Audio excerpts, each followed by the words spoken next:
Gəlin bu uzun həngamə cümləni 2 dəqiqənin içində ingiliscə quraşdıraq. Yazılıb ki, daha yaxşı bir lider olmaq üçün o, insan davranışlarını anlamaq və ünsiyyət bacarıqlarını inkişaf etdirmək məqsədi ilə boş vaxtlarında davamlı psixologiya kitabları oxuyur. Gözümüzə uzun görsənməsin, sadəcə mübtəda xəbərdən götürüb başlayırıq. Yəni o oxuyur.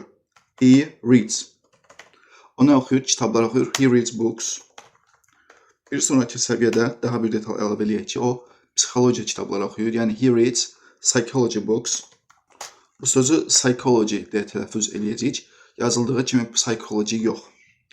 Daha sonra əlavə eləyək ki, nə vaxt oxuyur? Boş vaxtlarında oxuyur. Yəni he reads psychology books in his free time.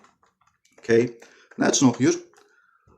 İnsan davranışlarını anlamaq üçün. He reads psychology books in his free time to burada üçün oldu da, to insan davranışlarını anlamaq, to understand human davranış behavior. İnsan davranışlarını anlamaq üçün boş vaxtlarında psixoloji kitabları oxuyur. Biraz artıraq ki, bura var və ünsiyyət bacarıqlarını inkişaf etdirmək. İnkişaf etdirmək nədir? Improve. Bir dənə and qoyuram.